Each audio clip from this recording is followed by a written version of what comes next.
예수님의 기도 두 번째 시간입니다. 요한복음 17장에 나오는 예수님께서 제자들과 마지막 만찬을 나누시고 이제 십자가를 짊어지시기 바로 직전에 하셨던 그 기도, 대제사장적 기도라는 그런 타이틀을 갖고 있는 그런 기도입니다. 크게 세 부분으로 구성이 되어 있어요. 첫 번째는 예수님 당신 자신을 위한 기도를 하나님 앞에 드리시고, 두 번째는 제자들을 위한 기도, 세 번째는 모든 성도들을 위한 그런 기도입니다.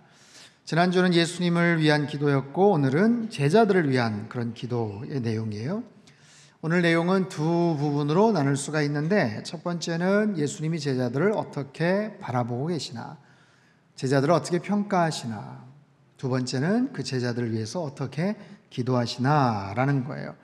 자, 예수님이 제자들을 어떻게 보시는가? 6절에서 8절까지 말씀인데 한 절씩 한번 보죠. 6절 같이 읽겠습니다. 시작. 세상 중에서 내게 주신 사람들에게 내가 아버지의 이름을 나타내었나이다.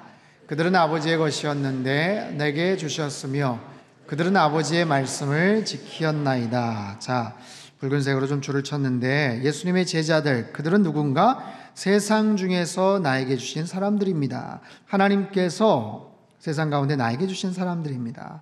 또한 그들은 아버지의 것이었는데 나에게 주셨습니다. 본래 하나님 아버지의 것이었는데 나에게 주셨습니다. 세 번째, 그들은 아버지의 말씀을 지켰습니다. 자, 7절 같이 읽죠. 시작. 지금 그들은 아버지께서 내게 주신 것이 알았나이다. 그들은 알았나이다. 그들은 알았다. 무엇을 알아요? 내게 주신 것이 다 아버지로부터 온 것인 줄을 알았습니다. 주님께 주신 것, 주님이 갖고 계시는 것, 주님의 능력, 주님의 사명, 주님의 특별한 여러 가지 비전과 이런 모든 것들 다 하나님이 주신 것을 그들이 알았습니다. 자, 8절 말씀 시작. 나는 아버지께서 내게 주신 말씀들을 그들에게 주었사오며 그들은 이것을 받고 내가 아버지께로부터 나온 줄을 참으로 아오며 아버지께서 나를 보내신 줄도 믿었사옵나이다. 자, 그들은 또 알았어요. 무엇을요? 예수님이 누구신가? 하나님 아버지로부터 오신 분임을 그들은 알았고, 또한 그들은 믿었다. 아버지께서 나를 보내신 줄도 믿었다라는 거예요. 자, 예수님께서 그 제자들을 지금 어떻게 평가하시나, 어떻게 바라보시는가? 예수님의 제자들, 그들은 누구였습니까? 본래 그들은 예수님이 택하신 사람들이죠.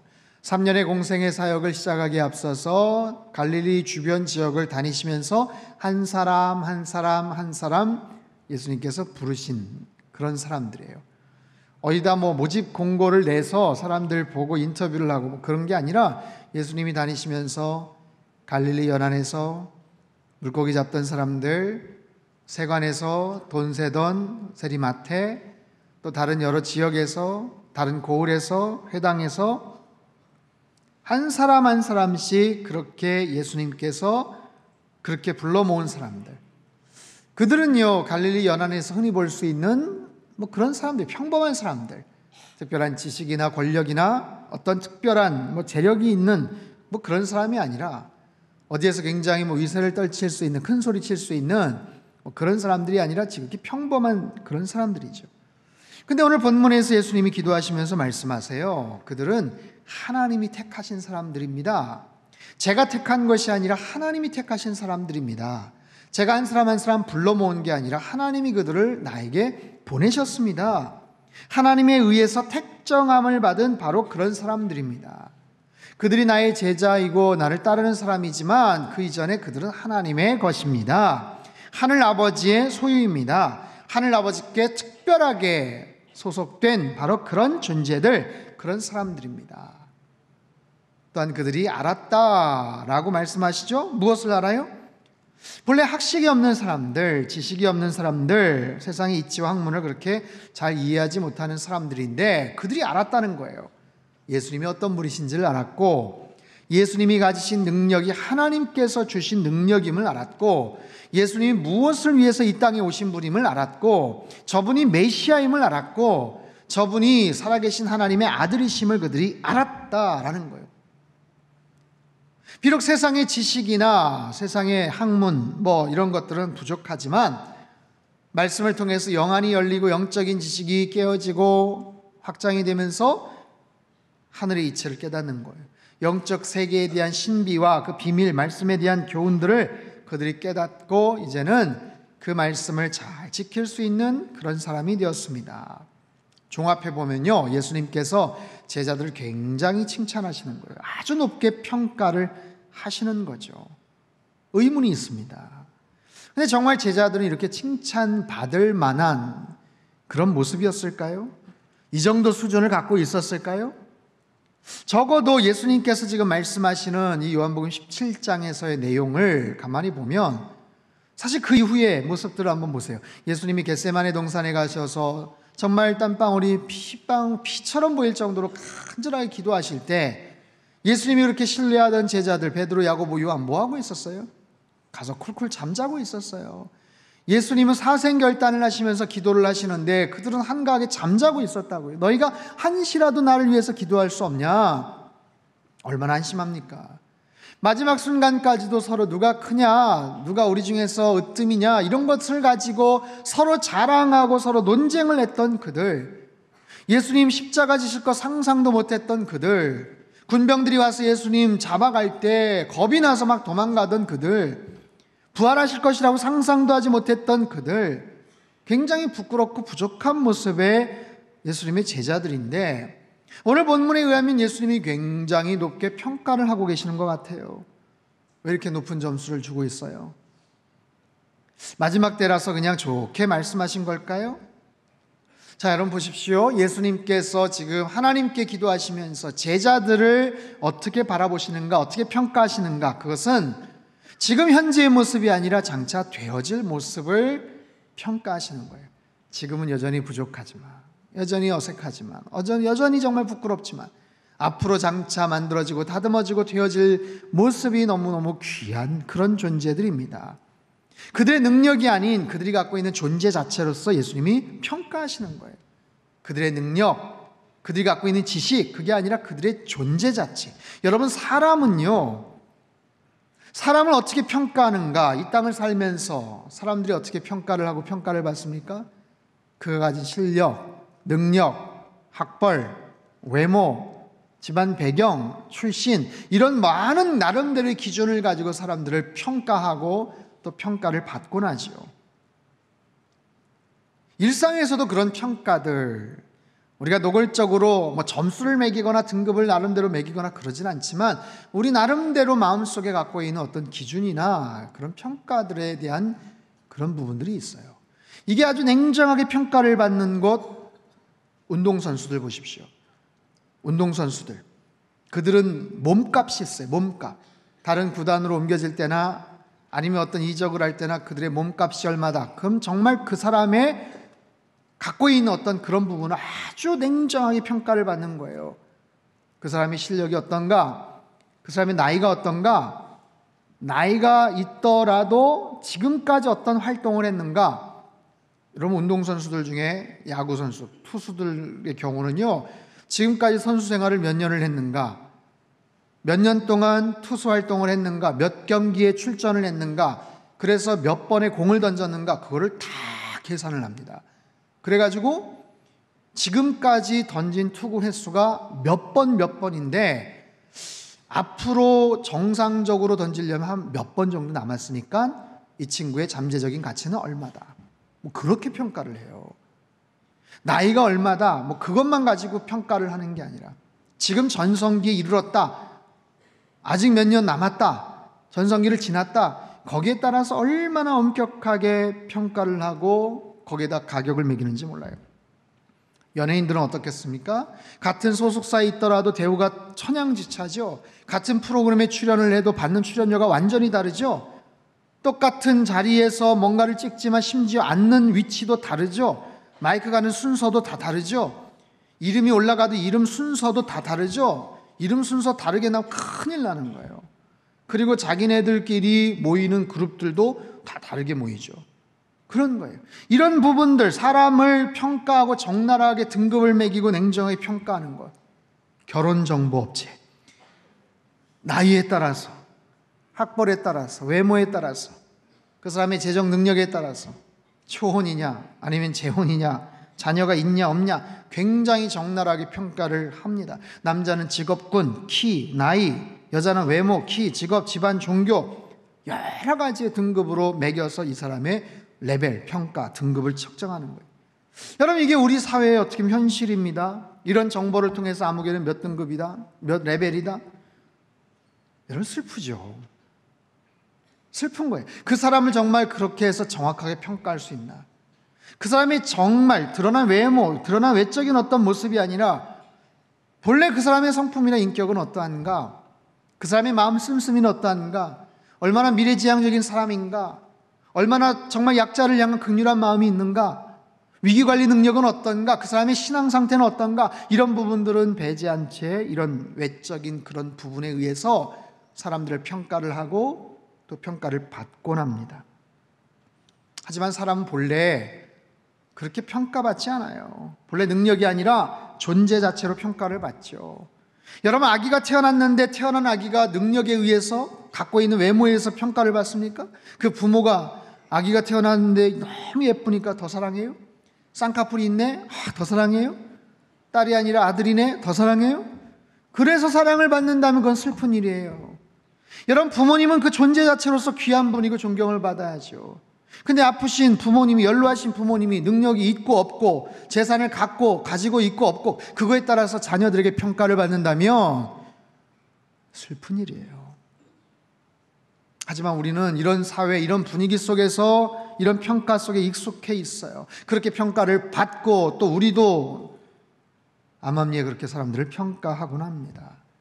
그러다 보니까 쉽게 상처도 받고요, 속상한 일도 많이 겪게 되고요, 열등감도 느끼고 피해의식이나 자기 비하가 있고, 그러다 보니 깨어진 자존감, 그런 자아상, 왜곡된 자아상을 갖고 살아가죠. 사람들은 그렇게 평가할지 몰라도 여러분, 하나님은 우리를 그렇게 평가하지 않으세요.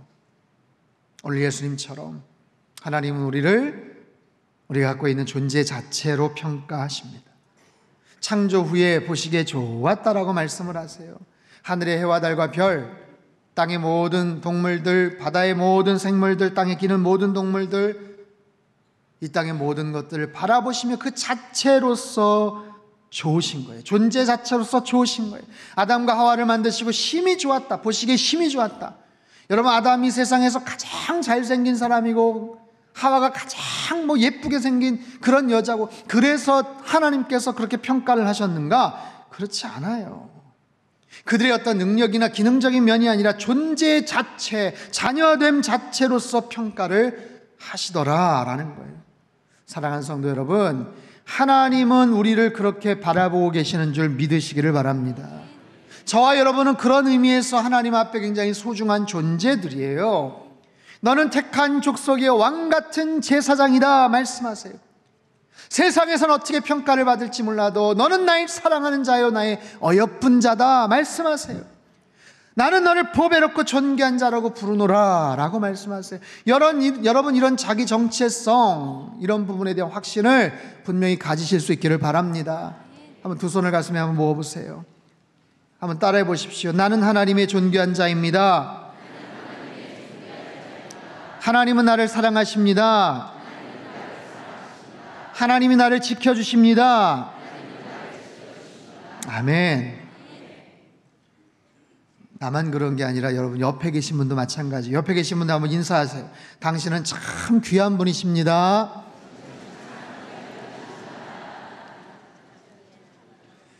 내가 얼마나 소중한 존재고 하나님께 사랑받는 존재인지를 여러분 늘 기억하며 그렇게 사실 수 있기를 주님의 이름으로 축원합니다. 첫 번째 파트가 그거예요. 예수님이 제자들을 어떻게 바라보시는가. 그럼 두 번째 파트는 그 제자들을 위해서 무엇을 기도하시는가. 9절에서 10절까지 말씀 우리 같이 한번 읽겠습니다. 시작. 내가 그들을 위하여 비옵나니 내가 비옵는 것은 세상을 위함이 아니요 내게 주신 자들을 내 것은 다 아버지의 것이요 아버지의 것은 내 것이온데 내가 그들로 말미암아 영광을 받았나이다. 이들은 모두 아버지의 사람들입니다. 그렇게 소중한 자들, 존귀한 자들입니다 말씀하세요. 그리고 그들로 말미암아 영광을 받았습니다. 영광을 받았습니다. 이것도 장차 이루어질, 제자들을 통해서 영광 받으실 일들, 제자들을 통해서, 지난주도 그랬잖아요. 아버지께 영광을 돌리게 하옵소서. 예수님께서 십자가를 통해서 아버지께 영광을 돌리게 하옵소서. 근데 제자들도 마찬가지예요. 지금은 무력하고 연약하고 부끄럽고 참 보잘것없어 보이지만 장차 이들을 통해서 초대교회가 시작이 되고 초대교회 말씀이 전해지고 불같은 말씀들을 각 곳에 흩어져서 전하고 이들을 통해서 하나님의 나라가 왕성하게 확장이 되고 하나님께 영광 올려드리는 바로 그런 존재들이 될 것입니다. 그렇기 때문에 아버지여 이들을 어떻게 하옵소서? 지켜주십시오. 보호해 주십시오. 11절 말씀이에요. 11절 시작. 나는 세상에 더 있지 아니하오나 그들은 세상에 있사옵고 나는 아버지께로 가옵나니 거룩하신 아버지여 내게 주신 아버지의 이름으로 그들을 보전하사 우리와 같이 그들도 자, 나는 세상에 더 있지 않습니다. 나는 아버지께로 갑니다. 하지만 이들은 세상에 있습니다. 아버지, 이들을 보호하여 주옵소서. 마지막 부분에 하나가 되게 하옵소서는요, 보호에 대한 결과예요. 보존에 대한 결과입니다. 그 결과에 대한 내용, 그 부분은 다다음 주에 제가 또 말씀을 드릴 텐데 오늘 핵심은 보존하여 주옵소서, 지켜주시옵소서, 보호하여 주시옵소서. 세상의 악과 유혹으로부터 하나님 이 제자들을 지켜보아여 주시옵소서. 이들이 하나님께 영광을 올려드릴 너무나도 귀한 존재들인데 하나님 이들의 삶을 지켜보아여 주시옵소서. 그들에게 능력과 은혜를 허락하여 주시옵소서. 여러분, 이 기도는 어떻게 응답되었을까요? 예수님의 기도처럼 그들은 보호를 받았을까요? 초대교회가 폭발적으로 성장을 하지요. 많은 사람들이 모여듭니다. 이 과정 속에서 사람들이 시기 질투를 받고 어려움을 당하죠. 첫 번째 순교자가 나옵니다. 스데반이 돌에 맞아 목숨을 잃습니다. 제자들 중에 첫 번째 순교자가 나옵니다. 제자 야고보 사도가 목숨을 잃습니다. 질문이 들어요. 예수님께서 이렇게 간절하게 기도하셨는데 왜 보호해 주시지 않았는가? 왜 지켜주시지 않았는가? 왜 스데반 집사, 왜 야고보 사도 죽게 내버려 두셨는가? 여러분, 여기서 지켜주신다, 보호해 주신다라는 말, 다른 여러 가지 의미도 있어요. 물론 보호해 주시고 생명도 지켜주십니다. 하지만 그렇지 않은 경우가 있어요. 그런 경우도 있어요. 사도 베드로는 감옥에서 끌어내 주셨잖아요. 사도 바울은 유라굴라 풍랑 속에서도 지켜주셨잖아요. 독사에 물렸는데 지켜주셨잖아요. 하지만 베드로나 바울이 죽지 않았습니까? 결국 죽었지요. 결국 죽었어요. 바울은 목이 잘려서 참수형을 당해서 죽었습니다. 베드로는요, 거꾸로 십자가에 매달려 그렇게 죽게 됩니다. 하나님이 지켜주신다라고 했을 때 죽지 않는 게 아니에요. 죽음은 어떤 형태로도 옵니다.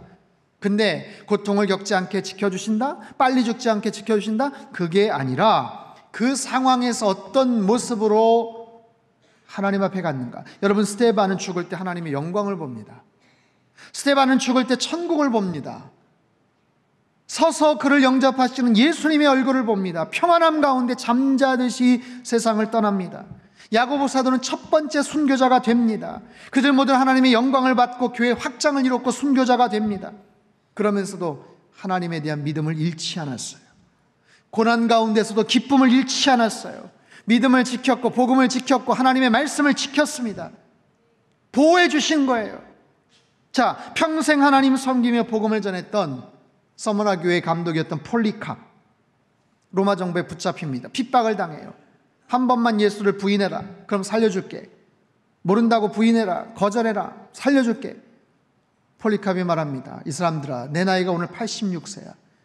86년을 살면서 한 번도 그분은 나를 모른다고 부인하지 않으셨는데 내가 앞으로 살면 얼마나 더 살겠다고 이 순간 내가 예수님 그분을 부인을 해.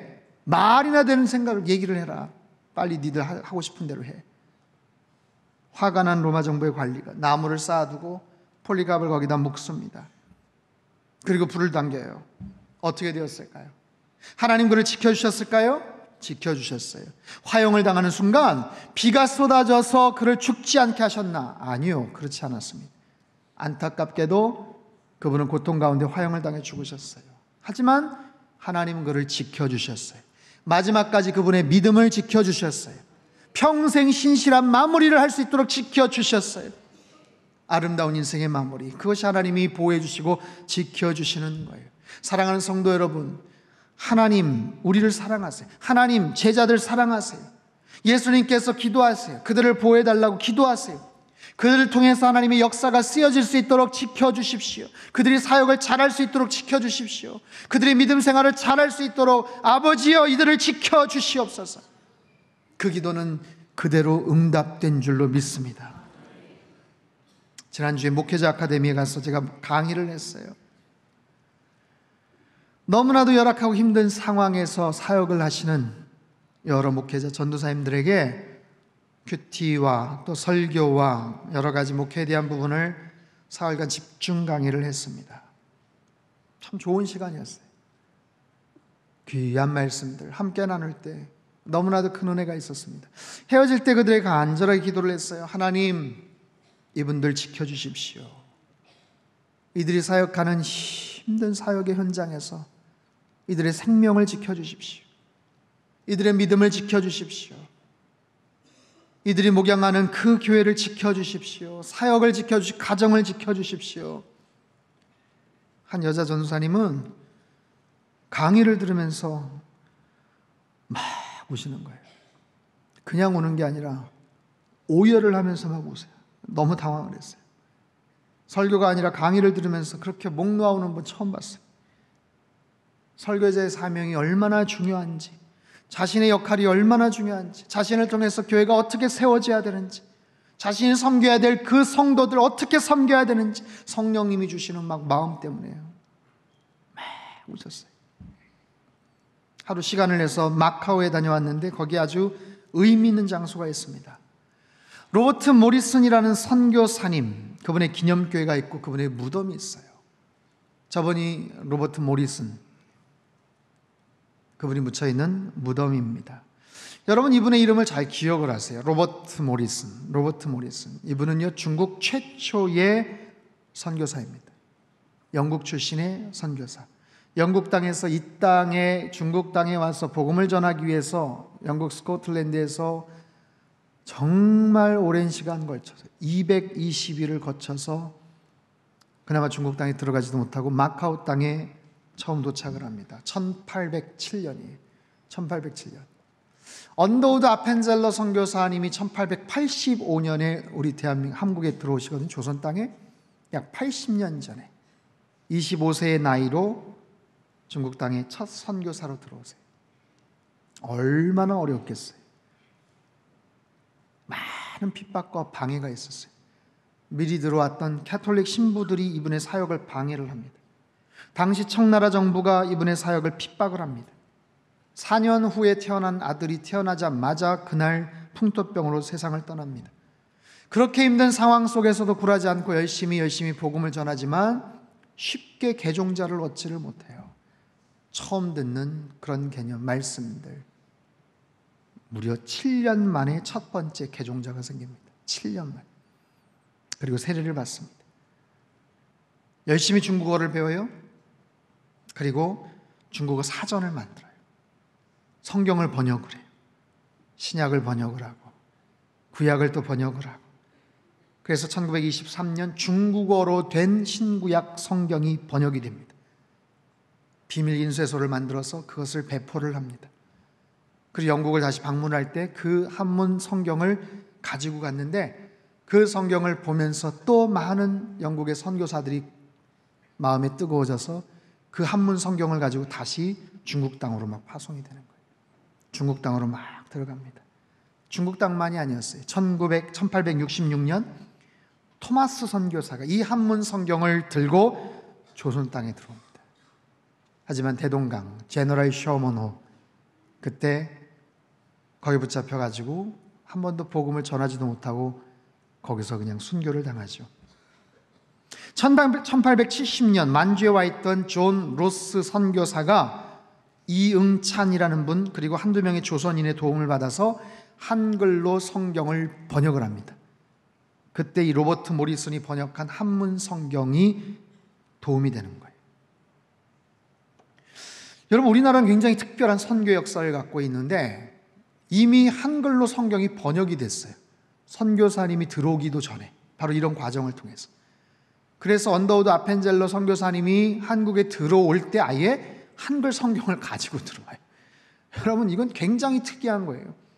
선교사님이 그 땅에 가서 거기서 언어를 익혀서 거기서 그때 성경을 그 나라 말로 번역을 하는 게 일반적인 건데 이미 한글로 번역이 된 성경을 가지고 이 땅에 들어온 아주 특별한 케이스입니다. 그 배경을 추적해 보니까 결국엔 이 로버트 모리슨이라는 그 선교사, 그 한 분의 그 영향력, 그분을 통해서 중국 땅에 복음이 확장이 되고 더 많은 선교사님들이 그 땅에 들어오고 조선 땅에 들어오고 놀라운 모습으로 확장이 되는 거예요. 최근에 중국에서 종교에 대한 굉장히 철저한 규제를 하고 있어요. 말로만이 아니라 통제와 규제를 강화하는 사무조례 개정안을 발표를 합니다. 그리고 올해 2월부터, 올 초 2월부터 시행을 하고 있어요. 정부가 조직적으로 교회를 박해를 합니다. 성도들을 아주 어렵게 합니다. 18세 미만의 자녀들을 절대로 이제 교회 못 들어가게 제한을 했어요. 굉장히 많은 선교사 가정이 지금 계속 추방당하고 있습니다. AP통신에 의하면 최근 중국에 무려 4천여 곳의 교회에 십자가 강제로 철거가 됐어요. 교회 집기를 압수했다고 합니다. 중국 북부 샨시성에 중국에서 가장 큰 규모의 가정교회가 있어요. 금등대라는 교회. 굉장히 큰 교회입니다. 2009년 수많은 기독교인들의 정말 피 같은 헌금으로 마련한 그 당시에 거의 300억 정도의 거금이 들어간 그런 교회예요. 정부가 그 교회 지도자들을 핍박을 하고 위협을 가합니다. 교회에 들어와서 신도들을 협박을 하고 성경을 빼앗아가고 저렇게 근사하게 잘 지어진 교회 없애버리겠다고 막 협박을 했어요. 하지만 국제사회 눈치로 인해서 그동안 시행을 못했는데 자기네들 그 법령이 통과되고 나서 지난 1월 중국 정부가 강제적으로 폭약을 설치해서 교회를 무너뜨려 버렸어요. 너무나도 많은 성도들이 저 장면을 보고 통곡을 합니다. 얼마나 속상하겠어요. 얼마나 속상하겠어요. 이렇게 작정을 하고 지금 기독교를 탄압을 하고 있어요. 중국 땅에서 아예 기독교 싹을 없애겠다는 거죠. 싹을 없애겠다. 목회 환경이 어렵고 선교가 중단되고 선교사가 추방이 되고 기독교가 그럼 자취를 감추게 될까요? 그렇지 않아요. 여러분, 하나님은 살아계시는 줄 믿습니다. 예수님이 기도하신 것처럼 중국 땅을 보호해 주시고 지켜주실 줄 믿습니다.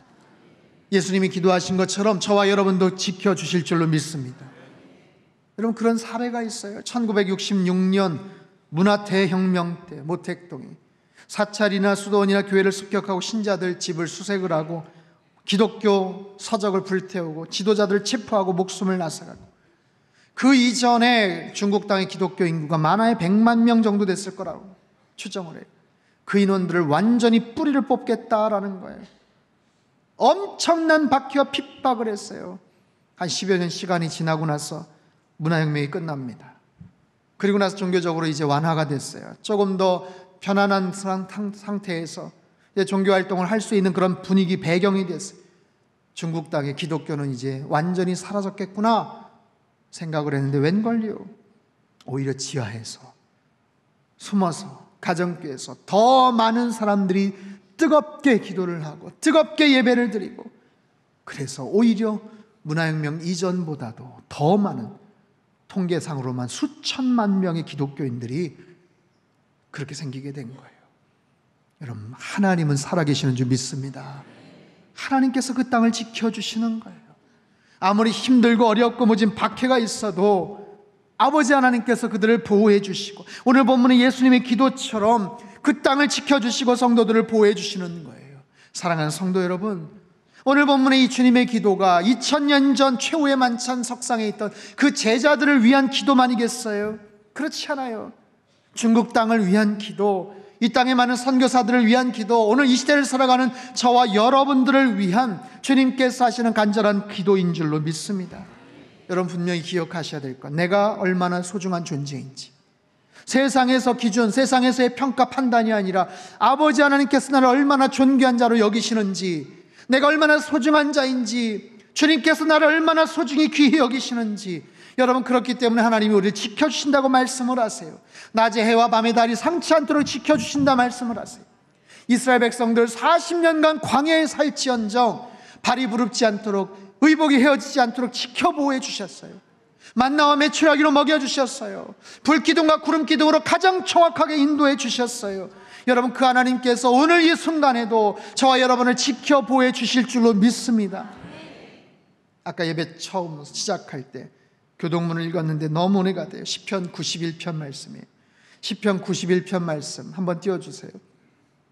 1절부터 11절까지 우리 천천히 말씀의 의미들을 생각하면서 한번 같이 읽겠습니다. 시작. 지존자의 은밀한 곳에 거주하며 전능자의 그늘 아래에 사는 자여, 나는 여호와를 향하여 말하기를 그는 나의 피난처요 나의 요새요 내가 의뢰하는 하나님이라 하리니, 이는 그가 너를 새 사냥꾼의 올무에서와 심한 전염병에서 건지실 것이미로다. 그가 너를 그의 깃으로 덮으시리니 네가 그의 날개 아래에 피하리로다. 그의 진실함은 방패와 손방패가 되시나니 너는 밤에 찾아오는 공포와 낮에 날아드는 화살과 어두울 때 퍼지는 전염병과 밝을 때 닥쳐오는 재앙을 두려워하지 아니하리로다.